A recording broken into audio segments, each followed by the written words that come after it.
Okay. Okay, hi everyone. I'm Kelly Ipchen with eXp Realty, and I'm with Devin Peterson. He's with Success Lending. And today we're going to go through what it looks like, the process for a client to go through a pre-approval call with a lender. So everything that we are sharing here are made up numbers, made up information. This is just a mock call, just so you see the experience from your client's eyes. And then at the end, we'll leave time for questions. So here we are. Take it from here. Yeah, we're going to make some stuff up only because we want it to be also a pretty simple situation. Sometimes we'll be talking with clients and we'll have things that go much further down the rabbit hole than we are going to do here. We're going to do a rather simple situation so it has a nice even flow to it.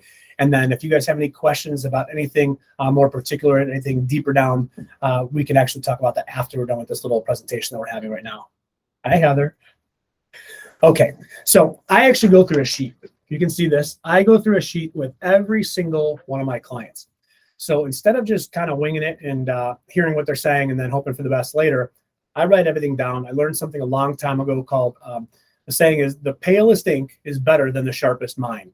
All that means is I can't remember anything, so I write everything down. So when I have a client that's been shopping around or doing whatever for 3, 4, 5 months, or like they have been in this current market where they've been on the bench for a while, if 6 months down the road they're back in there, I might not recall that conversation because I talk to a lot of people. So I go back in my little book, I look at my sheet, I go, okay, great. So we're looking at this, this, and this, and then I have a really good recall of what's going on. You can also apply that to your real estate business too if you don't already. But this is a good way to do with your clients the way you do a pre-approval call. All right. So we're going to get started now. We are going to kind of be cheat sheeting a little bit off here. You guys can't see it, but we got little notes because we want to have a nice even flow for what it is we're talking about. And we're going to start now. So the first thing I do when I talk to a client is I say, first of all, nice to meet you. I'm glad you called me. I'm going to be talking to you guys for the most part because normally I'm doing this on a call and I'm just kind of staring out the window. But right now I have Kelly in front of me. So even though I'm interviewing her, I'll look at her while she's speaking. But when I'm actually having the conversation, I'm going to stare at the computer to look at you guys as if it was a client. And also because it's just weird talking to her, knowing you guys are watching right there. Okay. So first, hey, thanks for reaching out. I'm really glad that you came to talk about a pre-approval. How did you find me, by the way? So there's this agent, I found her on TikTok. Her name is Lydia Jarmuz. Do you know her? I do know She's her. amazing. I actually do know her. And she is, well, I got to say one thing. You're in really, really good hands because not only is she a really good agent, but she's actually a genuinely good person, which to me makes a big difference. And I really enjoy working with those kind of people. So she recommended I call you. Well, I appreciate it. I'll have to talk to her soon. By the way, I'm going to be interjecting some things just to you guys, talking to you as a real estate agent, so you know what happens behind the scenes as well, but you'll get the idea of the whole flow too. When I do, or ever, if we get sent a pre-approval call from somebody that you're referring to us, we'll reach back out to you specifically and say, hey, Lydia, thanks a lot. I just got done talking with Kelly. Here's what's going on. No, I'm not going to tell you any specific details about credit scores, income, and assets and things like that, but I'll tell you they're actually really well qualified. Things are going to be fine. We'll get you the pre-approval letter out shortly, or we're just waiting on a couple of documents. We should have that the next day or so. So I'll let you guys know. You'll touch base. That way you're not wondering what's going on or what happened with that conversation. Or if you sent me the lead and I just never called them, that won't happen. So you're okay. All right. So Lydia sent you to me. I appreciate that. Fantastic. So have you been pre-approved before? I have not. Okay. And I'm actually going to take notes because that's the way I go through the flow of my phone call. So I want you to know when I'm looking down, I'm actually writing some stuff down here. Okay. So you've not been pre-approved before. I put that no. And I got your name in there. All right. So why are you looking to buy now? I've been renting for a while now. Okay. How long have you been renting? 2 years. 2 years. All right. Do you know what your current rent is? $2,200 a month. All right. And how do you feel about that price point? Yeah, I'm okay with it. I can go a little higher per month for, okay, so you're comfortable with that? Payments. Okay. All right. Sounds good. All right. So one of the things I want to know too is what is your timeline? Are you looking to buy? Are you looking to buy immediately or are you looking to buy in the near future? In June. In June. Okay. My lease is up. Okay. Lease up in June. Now, why? You want to be out by June or do you want to be a little bit before that? A little bit before, so I have time to move my furniture. Okay. Got it. All right. That sounds good. So spring. All right. Sounds good. Now, is it just going to be you on the loan or anybody else with you? Just me. Okay. So unmarried? Right. All right. All right. So anytime you talk to a lender, no matter where it is, doesn't matter if it's one of the big box retail online places, if it's your bank, it's our mortgage lender, basically there's 3 things we're looking for. It's income, assets, and credit. Doesn't matter where you go. Credit's the most important because it lets us know what different options and programs that we have available to offer you. Obviously, the higher the credit score, the better the interest rate. The lower the credit score, the less favorable the interest rate. That makes sense? Okay, got it. Do you have any idea what your credit Oh score my is? gosh. So it's probably around like 700, 720. I got that on Credit Karma. Credit Karma? Okay. Yeah. All right. Now, if you didn't tell me, normally I would ask them where they got that source. And there's a reason for that. There's different scoring models out there, right? So a scoring model is going to be if you have your Capital One card that shows you what your credit score is. If you go to Experian or Equifax or wherever you want to go to on its own merit, it has a different score. If you're getting a cell phone, if you're getting a credit card, if you're getting a new car, and you see those things, they're all different from the scoring model that we use to get a mortgage, right? And all the information is the same, but they kind of weigh that information differently, specifically when it comes to installment loans and things like that. And late payments are kind of a really big deal for us. So we weigh that information differently. All that really means is sometimes the score you guys see can be the same one that we see. A lot of times it could be anywhere from 20 to 40 to 50 points less, okay? Another reason why I asked too is when are you looking to buy is because I'm trying to see what the time frame is looking like, obviously how fast we have to work and what we're looking to do. But another really important thing, and I'm really glad that you do this now versus trying to do it when you're really under the gun and trying to find home, the pressure's off, Right. right? You're not wondering if you can afford that home when you're out there shopping. You can actually look at the house, enjoy the features, and decide what it is you're actually looking for by trying to figure out the numbers as you're doing it on the fly. That's a lot of stress, and sometimes that's not comfortable for you or for your buyers, okay? So there's another main point to that too, and I'd like to point this out. You really want to get pre-approved early on in the process. And I try to tell real estate agents this all the time. It's best if you can do it at least 30 days minimum before you're actually going to start. Now, I know what happens. People will reach out to you. They found you one way or another, and you're chomping a bit. You want to go and you want to get them showing houses and things like that. But it's important that they get pre-approved for one, you want to make sure that they're shopping at the right price point, and you want to make sure that they're able to actually afford the home that they're looking to get. But another important thing too is sometimes they don't know something's going on with their credit that you may or may not be aware of. All right. I had a buyer not too long ago. He assured me, he was married, and he said, we've got 760 plus FICO scores. Without a doubt, we're not concerned about anything. I said, okay, I still would recommend getting pre-approved. He's like, no, I don't want anybody pulling my credit right now. It's a big thing. People have issues about getting their credit pulled for some reason. I get it. Just so you know, if someone pulls your credit, it might knock it 3 or 5 points or something like that. And the thing that is that it doesn't really matter what it does because you're not going to get a pre-approval without one. You might get a pre-qualification letter without somebody pulling your credit, but that's useless because we have no idea what really is happening. And I'll talk about that a little bit later too. All right, so what happened with that one buyer was they were certain their score was really high. They made an offer on a house and they immediately needed to get pre-approved. As we ran the numbers and we pulled credit on his wife, unbeknownst to her, she had forgot that they changed bank accounts.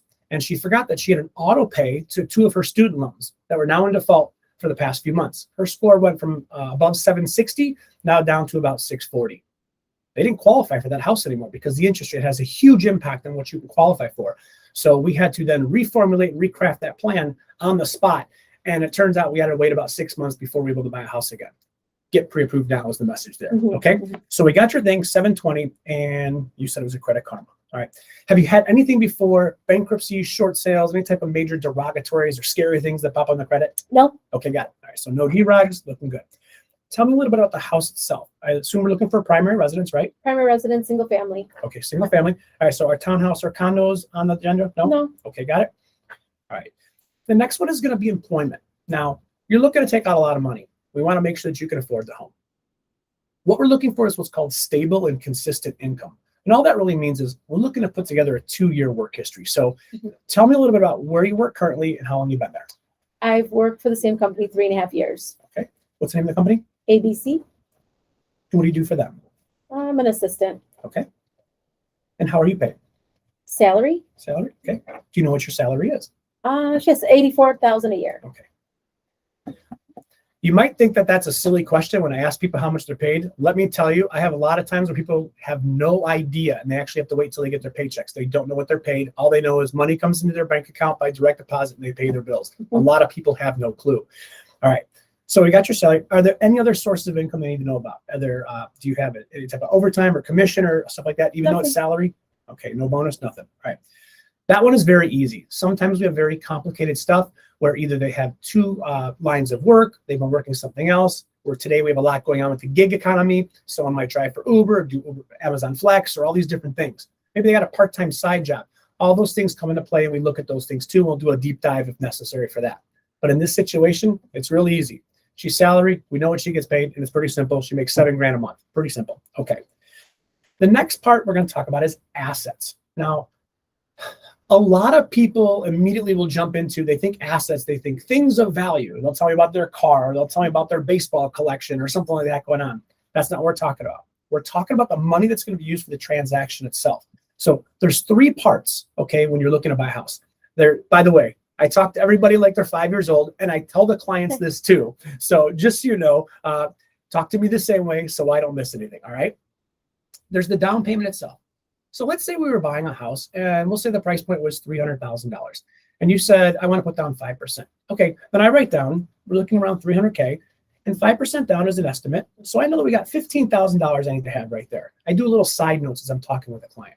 And then in general, in Illinois, where we're currently at right now, closing costs are typically about $5,000 or $6,000. And the way I explain that to the clients is this. I'd say, we're going to talk a little bit about closing costs, and it's about $5,000 or $6,000. Now, there's a whole laundry list of items. By the way, I talk much slower to the people when I have a real call with them, and it's a lot more easy paced, but I don't want you guys sitting on here for a full hour. So I'm speeding it up a little bit. So closing costs have a whole bunch of things. There's a lender charge. There's your appraisal. There's all what we call the junk fees, which is going to be your credit report, your flood certification, tax service fee. There's a whole bunch of different things out there. And that usually is about $5,000 or $6,000. So I write those numbers down over here. Lastly, there's the escrow account. That's the third part of that. The escrow account is essentially a forced savings account on your behalf to pay your taxes, your property taxes, and your homeowner's insurance when those bills come due. Now, how much we collect depends on a bunch of things. One, the tax bill itself. So if you're buying a property, say for $300,000, we're not just going to guesstimate at a certain number. We kind of really need to know, because one property at that price point might have a $6,000 tax bill. Another county might be $9,000. Some other area might be $4,500. So it's a really important thing for us to get that dialed in. And we talk about that a little later as well. So those are the 3 components: the down payment, how much you're putting down. The second part is closing costs, and then the escrow account. And I wrote all these numbers down. And if I made up a number and said, okay, based on what we got here, it looks like we need about $20,000. So I just keep that tally in my head right now. Okay. Tell me a little bit about your assets. Where do you bank at? Chase Bank. Chase. Okay. And what do you have? Let's start with checking and savings. Checking $2,000. Okay. And savings 15. 15. Now, has that money been sitting in that account for a little while, or there have been some large deposits, or has it been there for? It's been there. It's been stable for several months. Okay. The reason we asked that question is this: what we're looking for is seasoned money. Seasoned money, okay, is any money that's been sitting in your account for at least the last 2 months. So if I pull the most 2 recent months of your bank statements, so for instance, now we're in December, and I say, okay, show me October, November. If I see that we got $15,000 and $15,000 the past 2 months with no large deposits, it's your money. We're all good. But if I see you at $5,000, then $10,000 popped in there, I'm like, hey, what's that? We have to source and season it. We need to know where it came from and how long has it been there. And if it came from another source, you might say, hey, Devin, you know what? I took some money out of my 401k preemptively because I knew that I was going to be buying this house. Awesome. Grab me one of those quarterly statements so I can take a look, make sure those numbers match, and make sure it was actually your money. Okay. So we've got the $2,000 there. We got 15 there. Is there any other money that I need to know about that you'll be getting? I will be getting a gift from a relative for $10,000. 10,000. Okay. Got it. Yeah. All right. Got it. From family. All right. So I've got about $27,000 that I can work with. Mm-hmm. All right. That part sounds good. Okay. So let's see. Is there anything else? 401k, IRA, anything else I need to know about? Nothing. Okay, got it. This is a good point where I usually talk to the clients too. All right. And one of the things that I'll say is, this is where I give my unsolicited fatherly advice to everybody, whether they're older than me or not. And what I mean by that is, don't go all in on a home. Okay. So whatever you have, your checking, your savings, your IRA, 401k, whatever your sources of assets are, don't in your mind think I can use that to buy a house. Now, I think innately you would know that you need to have some money set aside, but I'm telling you right now, make sure your clients understand that as well. Don't push them to the edge, because what I tell my clients is this: when you're renting, or if you're living at home, if something breaks, the hot water heater goes, the furnace goes out, the garage door spring, the front door craps out, something happens, right? You call somebody and they fix it. When you own the home, that somebody's you. You got to pay for that stuff. So you have to plan for those things, not only just for housing expenses, but it's also important to think about anything that might happen in your life. What if you get a flat tire? What if your transmission goes? What if something happens with a medical thing? You got to pay for a bill or some sort. You want to keep some sort of money on the side as an emergency fund. So I always tell people, don't go all in. That's my little advice on that one. All right. Next one. I know you're looking for a single family. Is your primary house. What area are you looking at? Schaumburg area. So Cook County? Cook County, Schaumburg. All right. Got it. All right. How long do you plan on living in the home? About 5 to 7 years. Okay. The reason we ask how long they plan on living in the home, there's a lot of stuff behind the scenes that I won't go into detail about that, but it lets me know what path I should go down with what type of programs to offer them, what type of products we might be able to offer them. And it just gives me a better idea of kind of where we're at, what we're looking to do. Okay. All right. Tell me a little bit about, now that I know how much money you have, everybody likes to window shop. Whether you're pre-approved or not, everybody goes online to those other sites and they all shop around and they all look. So tell me, as you're looking for single family homes without being pre-approved yet, what have you been kind of shopping around? What's that price point been? Oh, about 350. 350. Okay, got it. 350. All right. Have you, while looking at those properties, have you get an idea of what the tax bills have been looking like around? It's around 6. Around 6? Okay. All right. So I got that there. So I just write the stuff down in little boxes here.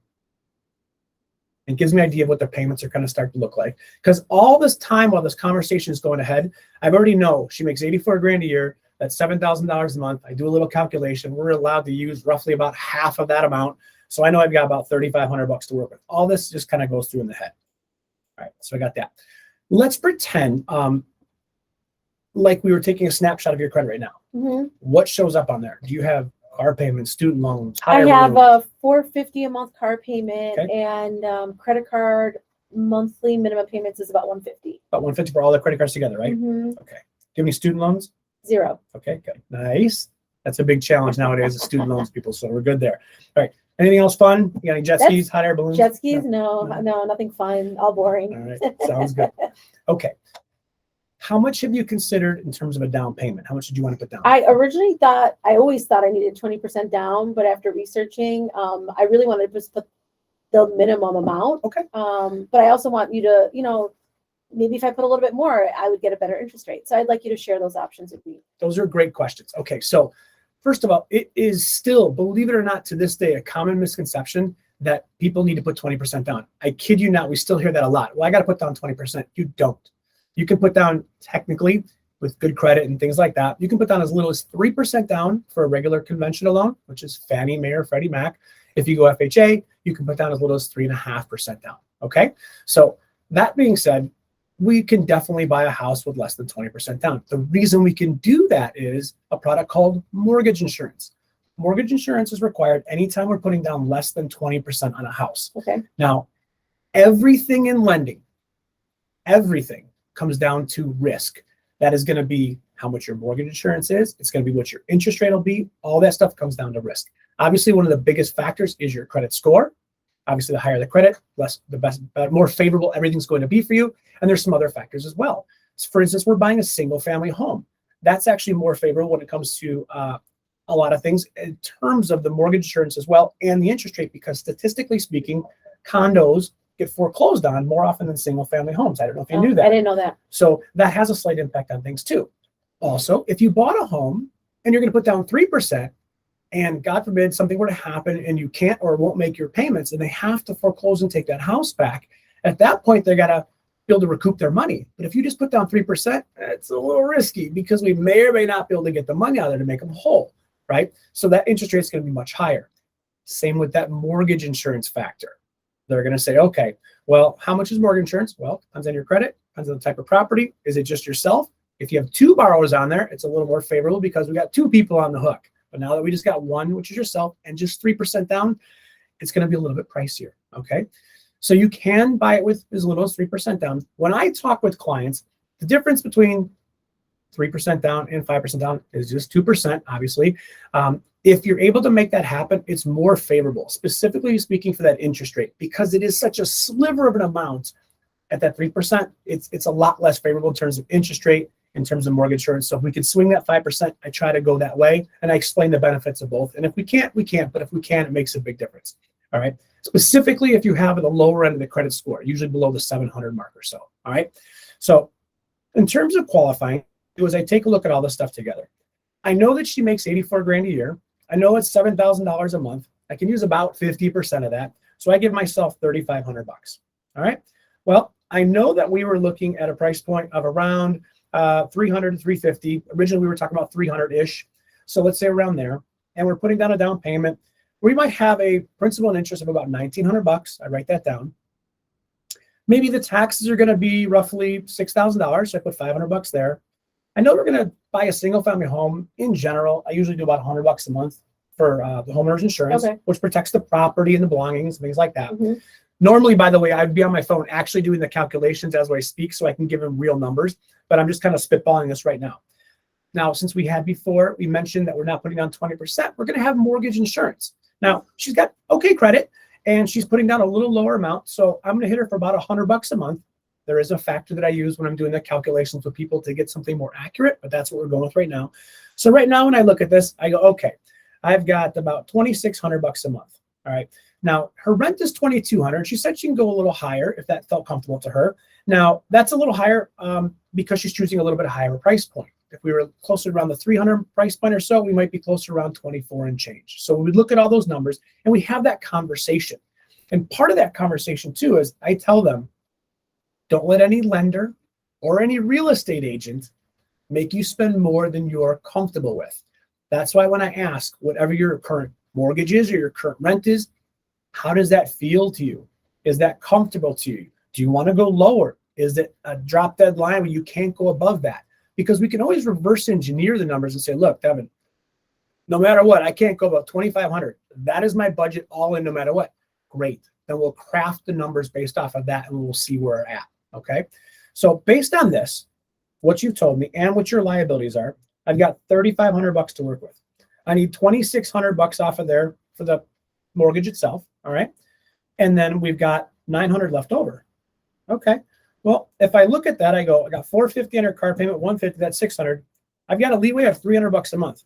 As long as I was in the plus column, I know it's most likely going to work. Right now, you are pre-qualified. Yay. What can you do with that? Nothing. Aww. Nothing. No. What you got to do is you got to get pre-approved. Now, the only difference from that versus what we just did right here is we do the application. I always tell people if you know how to type, it takes you 10 minutes. If you type like I do, it takes about 10 or 15 minutes, usually a little bit longer. And you click in there, no cost, no obligation. You go through and you do the online application. That lets me actually see everything. Now, there's a saying out there, and I say this lovingly for the buyers that may ultimately see us, buyers are liars. And the reason it is not intentional, right? It's because of the fact that sometimes they just don't know. They might not know exactly what their salary is.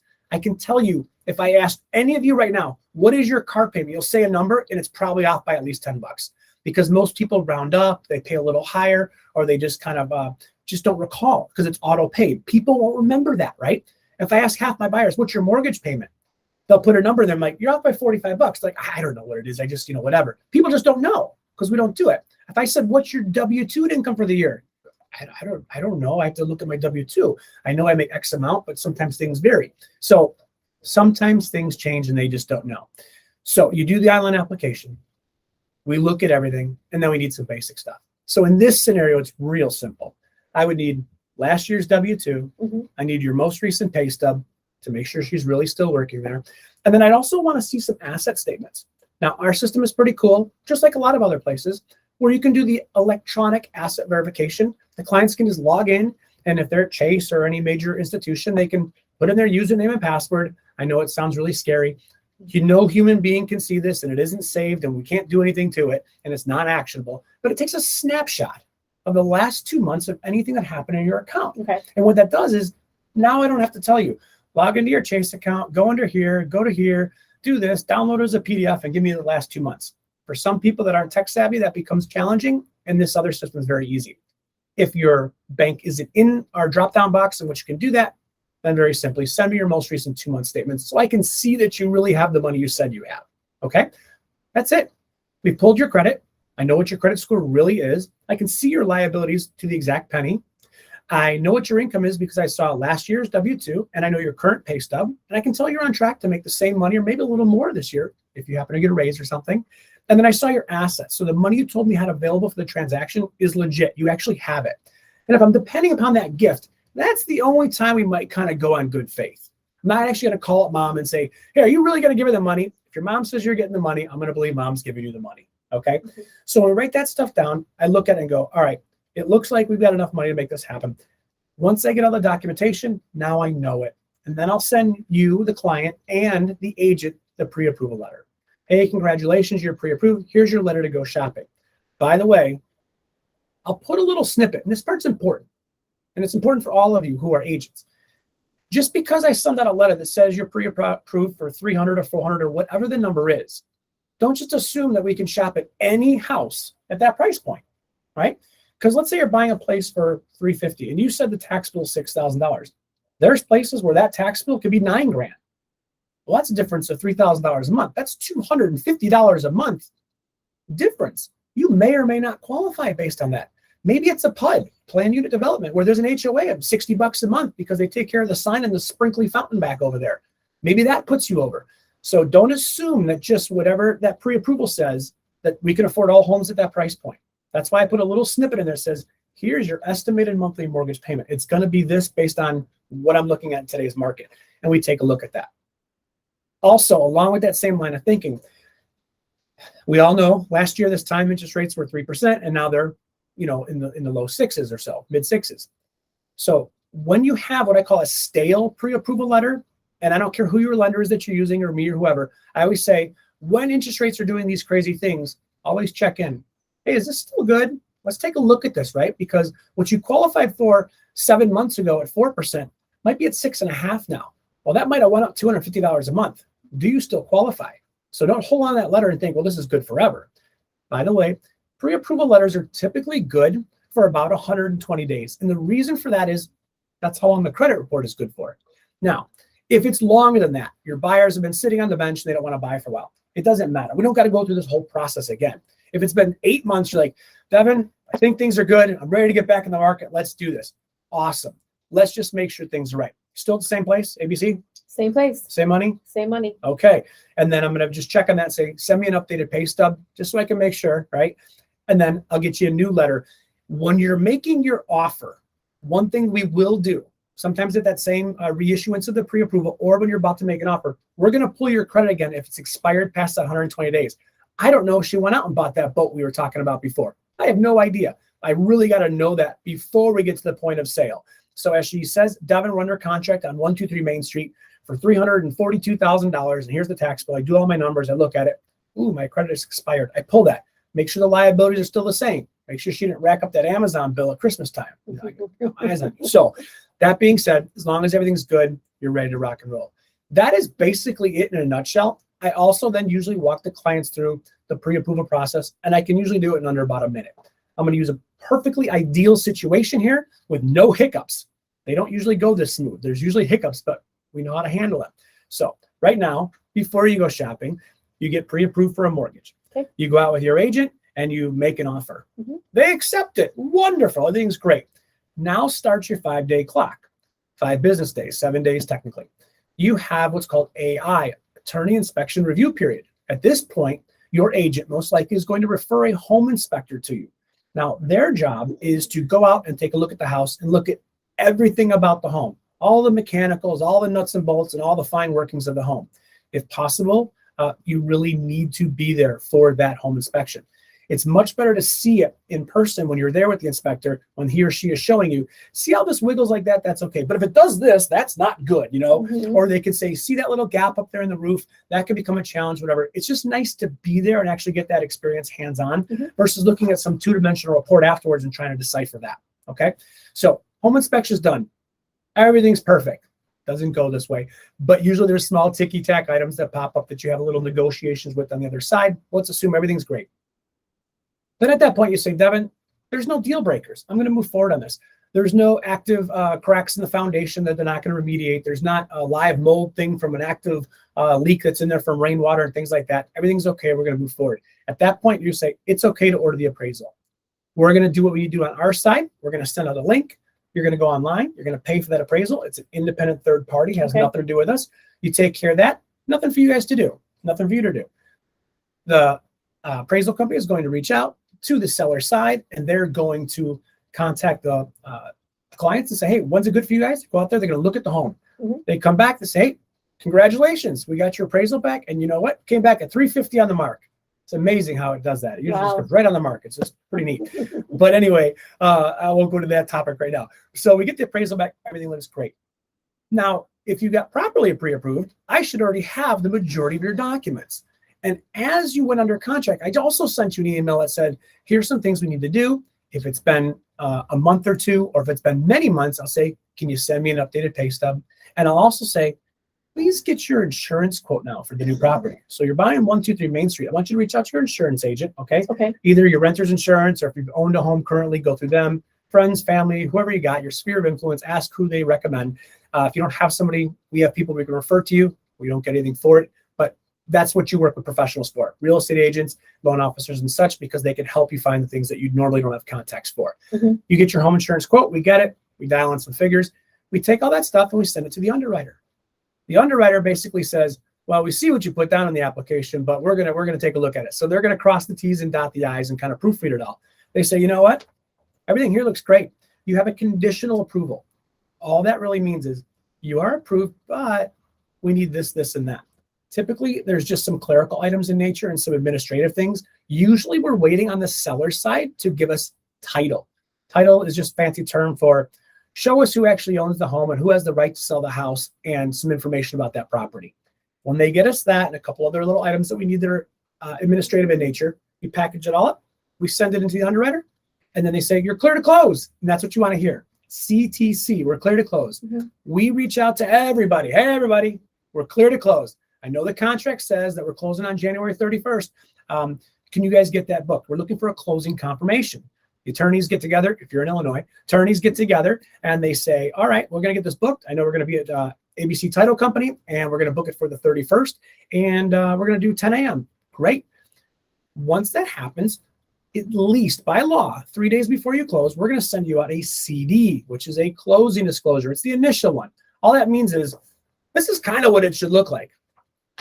The reason I say kinda is because you by law have to know how much do I got to bring this closing. We would have already had this conversation early on in the beginning when we go through the initial loan estimate and just in the process of the pre-approval itself.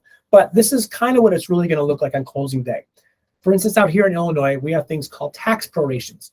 I'm not going to get into that right now, but basically the seller is going to give you an additional credit if you haven't received one prior to. That's going to lower your actual cash to close. So we'll say, all right, Kelly, we talked about it. I actually need $16,500 for this transaction. Now, you already gave how much? $2,000 earnest money? Yes. Okay, you gave $2,000 earnest money. We're going to need you to get $14,500 there to the table. We have this conversation ahead of time, how to get it there, what we need to do. Also on our side, our closing department has reached out to the title company and they're balancing their figures. Everything has to balance to the penny. And once all is said and done, we say, okay, I'm going to tell you how to get to closing. It takes about an hour and a half. You're going to sign a whole bunch of paper. Your money's already sitting there. I'm usually going to send you there with a couple more dollars than you're going to need, but you'll get a check back on the spot for any overages. I never want you to be short at the closing table. Okay. Go there, sign some papers. You're all done. You're going to get the keys, transmitters, copy of all the documents you just signed, whether it's electronic or hard form. Either way, you'll get a check back for any overages, and then you're all set. That's exactly the whole closing process in a nutshell. And that's our pre-approval call. We can open up to any questions if somebody has any. Sure. Yeah. Does anybody have any questions?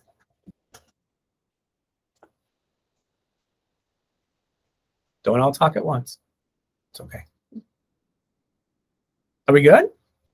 I have a question. Yeah. So, and not putting my real estate hat back on. Yeah. So if a client comes to me and says, what's the interest rate? Yeah, that's What's one of my favorite questions. Yeah. So here, I should have a better analogy for this, right? So how much is the car? I'm looking to buy a car. How much is a car? You have no idea, right? Here's why. What kind of car? Is it a truck? Is it SUV? Is it a small little thing? Electric? Is it, does it have this option package or that option package? You have no clue. It's a car. Well, what's your rate? That's impossible for me to answer. I don't know. Do you have a 620 FICO score? Do you have an 800 FICO score? Are you putting down 3%? Are you putting down 40%? Are you buying a single family? Are you buying a condo? By the way, it's a little worse technically when you buy a condo. There's a hit to the rate on that. There's all these different factors that go into it. And there's the date. Are we locking the loan today? Or are we is it going to be something later? It might be better next time. It might be worse. I don't know. But today it might be this. In order to give you an accurate information, it's not a game that we're playing. We just need some pieces. We need some information from you. And that's why we have that call. Now, if you just said really simply, just tell me what's the best out there. All right, I'll go on to this company or I'll just look online and go Mortgage News Daily, type it in. All right, it's 6.25. Oh, I found a place that's better. Well, based on what information? Are we looking at a 30-year loan? Are we looking at a 15-year loan? I don't know what we're talking about. So we make sure we understand, in order for me to give you accurate information, I need a little bit out of you. So when people just quote out rates, that's not somebody you want to work with because they're not doing a deep dive. They're being lazy and just saying, that's what it is. But I don't blame agents or clients when they do that. But I try to educate them into what is actually involved in asking about a rate. The reason is, look, everybody online, it's just rate. They're taught, it's instilled. What's your rate? What's your rate? And it is important because it has a huge impact, right? In terms of how much your monthly payment's going to be. But just know this, even between the cheapest online shops that may or may not be open tomorrow, they may or may not be able to get a hold of the loan officer, they may or may not close, or they might stumble on something where they got to just drop you and can't do the loan for you, or somebody super seasoned at some wealth management place or whatever it might be, right? They're all within a band like this. We're all selling the same product. You're getting a 15-year, you're getting a 30-year, you're getting this. We all have the same things. This is further down the rabbit hole, but I'm giving you information here. Every lender has to adhere to, they're called LLPAs, loan level price adjusters. I wish I could pop up a chart and show you guys there. LLPAs just means Fannie Mae and Freddie Mac, the two big box places that most mortgage companies sell all their loans to. They tell us, if you got this credit score and you're putting on this percent, we got to hit your rate for this. If you're buying a condo versus a single family, we got to hit your rate for this. If you have whatever type of other thing that might be part of that thing, it has an impact. So they're all looking at the same things. So the interest rate is basically with a real small band, basically no matter where you shop. So it's not going to have that big of an impact. One of the other things I tell people too is, I love this. I say, what's the most important thing to you about buying a home? The interest rate. I like that. But I might argue the most important thing is closing and getting on into the home that you actually want to buy. I can't tell you how many times, not a lot, but I'll say I've probably done it about 15 or 20 times, okay, in probably the past 5 years, where somebody said, look, I've got this company, they got a way better rate. I'm like, that's great. And it was some chop shop online. And what will happen is they'll go there and they come across something like, oh, well, I'm starting a brand new job, and they said they couldn't do the loan. I'm like, well, the reason they can give you, you've heard the saying, right? You get what you pay for. They're paying somebody a very, very cheap amount. They're either call center employees or they're unseasoned talent that is willing to work for $200 a loan or so, okay? And the challenge with that is when they come across things, they might not have that knowledge base to go off of. Well, I might go, well, I know that we got this program over here where that new job, you're starting that salary, you got an offer letter, right? Right. Cool. And you've met the contingencies, you passed your drug test and all that kind of fun stuff. Great. Yeah, we can do the loan. That was a true example of a loan I did once because that other lender didn't know how to do that. They said, well, I have to wait till you start that job and you got to be there for a while. I'm like, okay. And then my client's like, how can you do that? I'm like, well, I'm not going to educate you on how to go. You're going to come with me. So even though they had the better rate, they couldn't get it done, right? So the most important thing is, can you get the loan closed? Can you get the buyers into the home? Do they feel comfortable talking with you? Are they available? Let me tell you how many times I have agents calling me, Devin, I'm sorry, my lender isn't available. They won't take calls on the weekends. I know it's 7 o'clock on a Sunday. We're making this offer. Can you help us out? I'm like, because it's you, I'm going to help you out. And I always know that they're probably going to go and wait till Monday and talk to their lender anyway. And that's fine. But I do that for my my agent partners that I work with because it's you guys. And that part is fine. But the availability, having the conversations with the client, having a very in-depth and deep conversation in terms of what the client's needs are and things like that is really important too. I'm a big fan of the education piece about it and making sure that they understand what's going on. It's the largest purchase most of us are ever going to make, right? So you need to be able to make informed decisions about what you're doing. So that's my little piece on all that. What other question you got? Well, so as a realtor, if the client asks me what's the interest rate, do I then defer them to a lender like you? Absolutely, Yeah, absolutely. so I shouldn't be answering that question. No, actually you can't. By Right. law, you're not licensed. Right. So what I would say is that's a great question for your lender. And by the way, when you're out and about, I don't know what the method is. By the way, I'm newly real estate licensed agent as well. So I don't even know exactly how you guys approach it all, but I would say, hi, Susie Smith, very nice to meet you. So are you looking to buy with cash? Or are you looking to get financing? That's probably one of the first things I would ask in my mind, because I'm lender based. And they say, oh, I'm going to get financing. Oh, good. Are you pre-approved already? No. Okay. Then would you like a referral, or do you have somebody in mind already? Or yeah, I've already got a pre-approval from ABC Lending. Great. Let me take a look at that and see what I got. So I think that's an important thing, is don't quote a rate because you're not licensed to do so. And they change too, right? I've seen some places where on Facebook, there's one particular agent that I'm friends with, and they quote some stuff, and they really teeter on that edge and talking about rates, and they're like, don't do that. You know, I'm a big firm believer of stay in your lane, and I adhere to that myself too. Like when there starts to have things with negotiations during contracts, like, you know, that's a great question. You're going to want to speak to your agent. They are seasoned at this. This is their area of expertise. This is what they know. You want that person punching in your corner, not me. And you always want to send it off to the right person. So make sure you stay in your area, because you don't want to tread into something that you don't know. And the reason for that is, even if you know the information, or you think you do, and for some reason it's wrong, and they go, you know, Kelly, you told me this, this, and this, but you really believed it to be true at that point. Maybe something changed, maybe something happened, but if it turns out it's not true at that point, they might go, well, she gave me that information and it was wrong. What else is she wrong about? And they start to question your experience level, and you don't ever want that to happen. So stay with exactly what you know. What else you got? One more question would be, for the home buyer, is there any money they need to set aside in advance of the closing to pay for anything? Great question. There are some things that are called, we call it POC, and that stands for paid outside of closing. Remember when we talked about the A to Z of the lending process there? And the first part we said is you're going to speak to your agent or somebody you know to get a home inspector. That's one thing. Home inspection. So you're going to get a home inspection. And that could be anywhere from what, $300, $500, $600. Depends who you're going with. Depends the extent of what you're doing. Are you getting radon done too? I don't know. There's a whole bunch of different things to do. What's the size of the house? What type of property is it? Those things come into play, but that's something you'll pay outside of closing. Another thing we mentioned before too is the appraisal. Right. Has nothing to do with us. Now, it used to be sometimes a lot of companies would say, well, we'll wait till we close and things like that. Well, we just learned, actually, Kelly and I were in a business development class earlier today, and we heard a statistic that I didn't know, that 1 out of 4 deals actually don't go through when it comes to attorney inspection review period. In Illinois, I should state that. What? So 25% of deals fall through.